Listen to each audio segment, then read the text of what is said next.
สวัสดีค่ะยินดีต้อนรับเข้าสู่ช่องของเราอีกครั้งก่อนรับชมรับฟังโปรดกดไลค์ให้กับช่องของเราด้วยนะคะเมื่อพร้อมกันแล้วเชิญรับชมรับฟังกันได้เลยอักครชายหนุ่มรักสงบอดีตสถาปนิกที่ยอมผันตัวเป็นพ่อบ้าน full time เพื่อดูแลลูกสาวมนัญชยาหรือคุณมนประธานบริหารสาวสุดสตรองแห่งเครือธุรกิจแสนล้านเย็นชาบ้างานมองทุกอย่างเป็นตัวเลขน้องแตงโมลูกสาววัย5 ขวบแก้วตาดวงใจของพ่ออักครฉลาดแสนซนภายในเพนท์เฮาส์สุดหรูใจกลางกรุงเทพมหานครเสียงแก้วจีรนัยกระทบกันไม่ได้ทำให้บรรยากาศที่ตึงเครียดลดลงเลยมนัญชยาในชุดสูทคัตติ้งเนียบยืนกอดอกมองสามีด้วยสายตาเย็นเฉียบราศีกุมเบื้องหน้าของเธอคือน้องแตงโม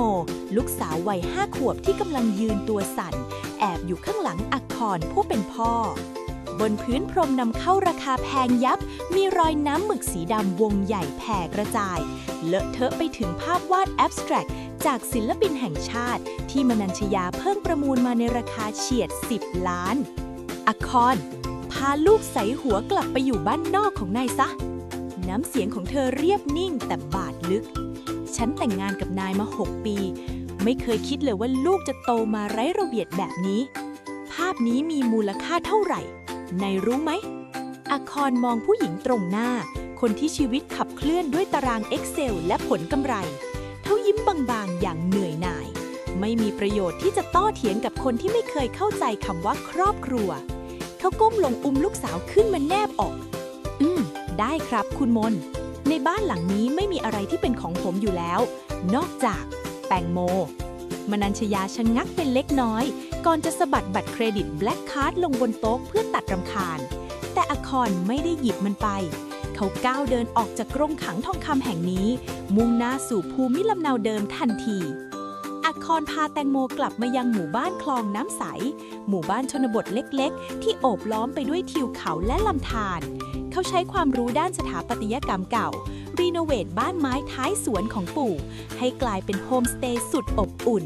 มีแปลงพักออร์แกนิกสวนมะเขือเทศและลานวิ่งเล่นกว้างขวางให้ลูกสาวได้สัมผัสธรรมชาติอย่างเต็มที่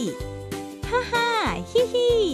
เสียงหัวเราะของน้องแตงโมดังลั่นสวนทุกวันเมื่อได้จับกบปลูกผักแล้ววิ่งไล่จับผีเสื้ออักครเริ่มถ่ายคลิปวิดีโอสั้นๆเล่าเรื่องราวชีวิตสโลว์ไลฟ์พ่อลูกทำอาหารบ้านๆและวิถีชีวิตชนบทอันแสนสงบลงบนโซเชียลมีเดียไม่นานนักเพจพ่ออักครกับน้องแตงโมก็กลายเป็นไวรัลโด่งดังไปทั่วประเทศ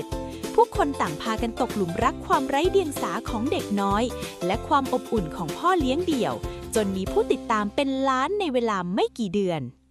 ในห้องทำงานหรูที่กรุงเทพมนัญชยาเปิด iPad ดูคลิปวิดีโอของสามีและลูกสาวหัวใจของคนที่เคยเย็นชาเริ่มสั่นคลอนความสำเร็จและเงินทองที่เธอมีไม่เคยสร้างรอยยิ้มที่สดใสแบบนั้นให้ลูกได้เลยในที่สุดความคิดถึงและความโดดเดี่ยวก็ทำให้เธอตัดสินใจขับรถสปอร์ตคันหรูบึ้งตรงมายังหมู่บ้านคลองน้ำใส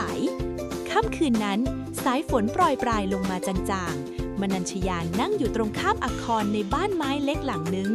เบื้องหน้าของเธอคือชามน้ำขิงอุ่นๆที่อักครต้มให้ฉันเคยคิดว่าพวกคุณขาดฉันแล้วจะอยู่ไม่ได้แต่กลายเป็นฉันเองที่น่าขำที่สุดหยดน้ำตาของประธานสาวแสนล้านหยดลงในชามน้ำขิงน้ำแข็งที่เกาะกุมหัวใจเธอมานาน6 ปีเริ่มพังทลายลง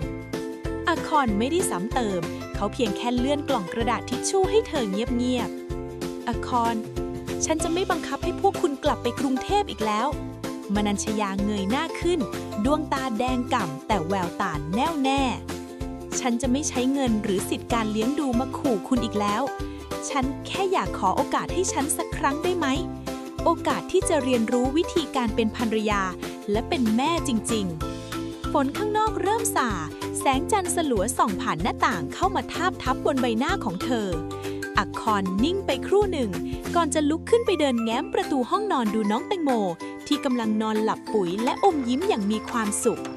เขาหันกลับมามองอดีตภรรยาหมาดนิ่งแล้วยกยิ้มมุมปากเล็กน้อยพรุ่งนี้เช้า มะเขือเทศในสวนต้องรดน้ำแล้วนะคุณมนอักครพูดเสียงนุ่มมนัญชยาอึ้งไปชั่วครู่ราวกับยังปรับอารมณ์ตามไม่ทันทำคนเดียวมันค่อนข้างยุ่งนะครับถ้าคุณมนจะอยู่ต่อก็น่าจะต้องช่วยกันแล้วล่ะอักครพูดเสริมพร้อมรอยยิ้มแสนอบอุ่นเป็นอันรู้กันว่าประธานสาวแสนล้านกำลังจะได้เริ่มต้นบทเรียนบทใหม่บทเรียนที่ไม่มีในตาราง Excel แต่เขียนขึ้นด้วยหัวใจในสวนผักชนบทแห่งนี้